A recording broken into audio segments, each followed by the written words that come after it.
Malem Prithvi asida lairiba mipum khudimak soidababu kana yaugine. Asoiba kharadi masana yazaduna matungda soidanaba honai. Adubu aikoina khangaudana soikiba aside ningamdaba yamna poi. Daina housewife amane. Mana luhongiba sahi 18 phajingré. Aduga magi angang aniga loinana Daina yamna nungaina luxury yamna yaudaba punsi amada hingi. Moigi yum si chingkhong amada leibani. Aduga magi nupana magi thabakna maram oiraga yumdagi lapna thabak tawraga lei. Aduga magi masana lairik laisu tamnaba mapalamda chatkibana maram oiraga yumda matomda leibagi hainabi ama leirami. Nungdang ama pung 12 makhai khara helakpa kanda Dainagi yumgi bel khinglakhi. Daina kitang ngakpa poami maramdi magi yum manang nakpada nungdangda mi amata mi atopagi yumda sangnade. Daina hawatuna yumgi mendor tamna laami. Aduga thongi jalidagi mapanda kanala ibunu haina yengami. Aduga mana thongi mapanda apikpa angang ama urame. Angang adu segairaba piron puri setli. Aduga masamana adu ifaphai. Angang asigi makutta ahangba bottle ama supai.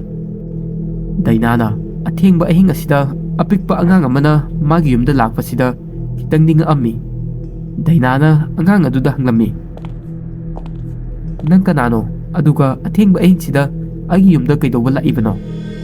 Apikpa angang aduna Dainada isingi bottle adu utuna ma ising yamna khaurangi. Ising thakningi haina hairakhi. Basi hairaga angang adu kappa horakhi. Mana Dainada hairakhi.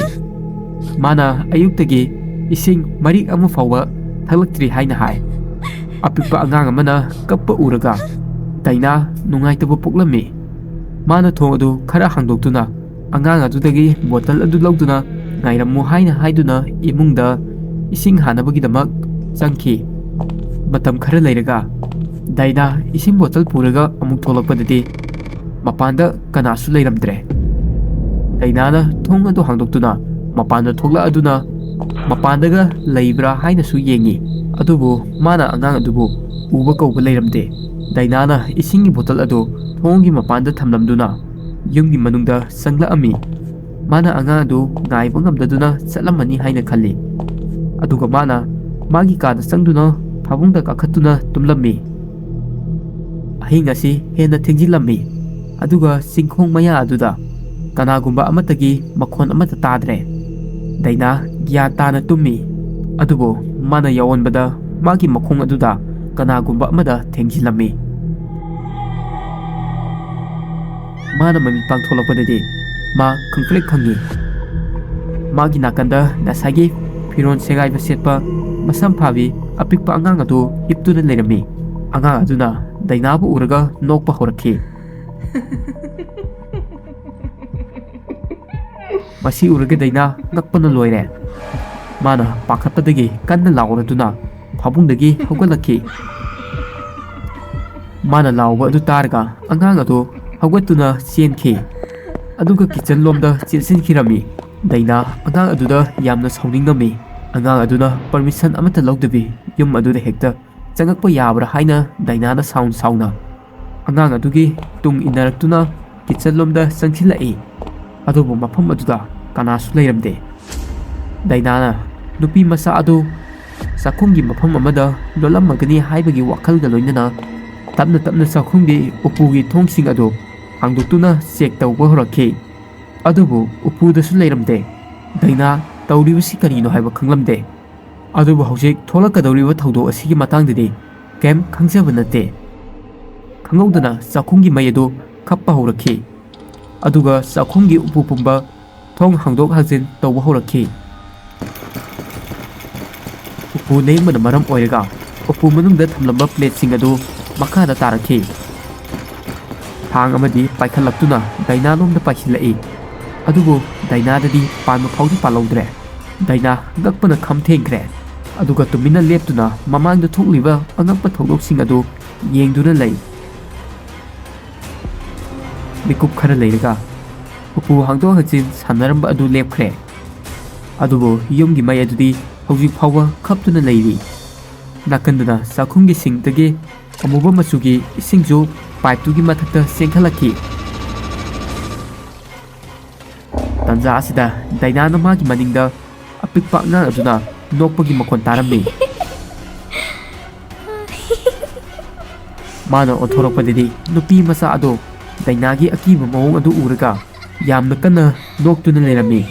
Aduga khubaksu khugalakhi. Dainana manakta sangnaba haina khong thangsilakpadadi khangongdana kanagumba amana tungdagi masam adu paiduna chinglakhi. Mana karisu tawba nangdringai magi masam adu kitchen gi singgi makhun aduda chingchingirami. Yamna kanna makhun aduda chingchilli. Hauji phawba pipe tagi amotpa amuba ising tholakpa leptri. Adudagi Dainagi machin adu ising aduda luplammi. Aduga ma sor honba waraklammi. Daina yamna wana firing chongduna leiri. Mana thongna amaga loinana sengdagi masa adu kanna singthokcharakhi. Mana sengki akiba thogdo adudagi nanthoabasu yamna kanna nawadi phawrami. Maramdi sing pumnamakta magi tathauraba masam sabun kaya leiri. Dainana masabu themjinjarami. Aduga ka aduda koilei leiraga yengi. Adubu apikpa angang adu amuksu leiramdre. Dainana apikpa angang adu asamba angang ama nate habsi khanglakhi. Angang asi sakti chenba angang ama natraga thawai ama oiramba yai haibasi khalli. Mana athubada magi nupada call tarami. Aduga wari pumba tamlammi. Magi nupana magi mateng pangnaba kanagumba ama tharaagi haina hairaki. Hojiki oinadi yum adu thadoktuna yum thangnabada chatpana phani haina hairakhi. Daina magi wa adu yarami. Adubu phone adu hek thamkibaga nupi masa adugi makhon adu yum aduda amuk nilakhi.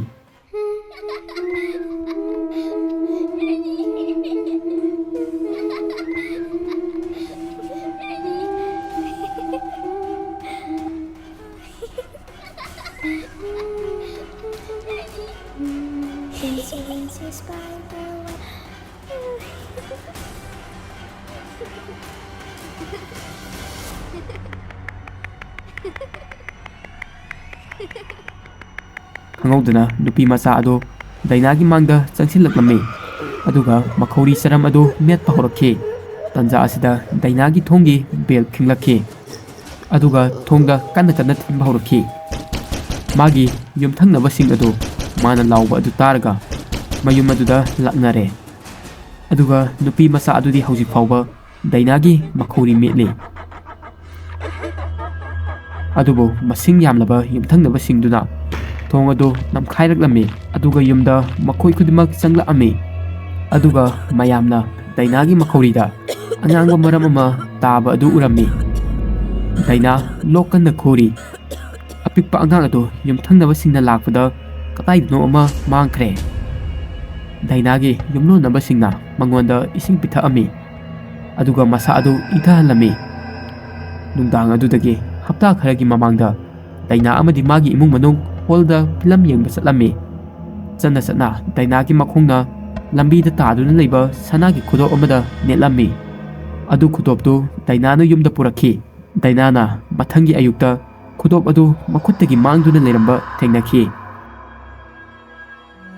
Mana khanglakhi nupi adugi thawai aduga khudop asiga mari leinaramgani haibasi. Aduga khudop asi kadaidagi laibano? Khudop asi angang nupi macha sigira. Aduga angang nupi macha asina kanano? Angang asiga khudop asiga kari mari leinariba? Haibana chingba sing asi khangbininba taragadi part 2 thagalo haina comment da habiramo. Aduga mathangi part thagalakpada khangnabagi damakta channel asibu subscribe toksimba kaubigano.